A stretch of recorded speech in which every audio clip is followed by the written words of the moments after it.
Namaste to all. Welcome to my channel SK Hindi Learning. Basic Hindi words in Tamil.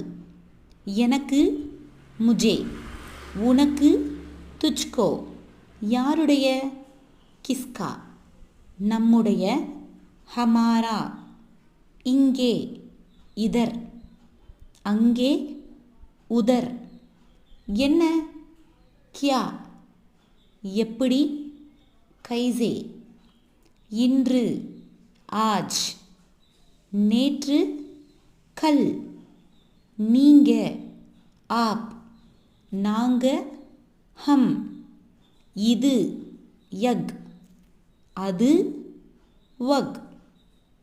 Keep learning and supporting. Subscribe our channel SK Hindi Learning. Thank you to all. Dhanyavad.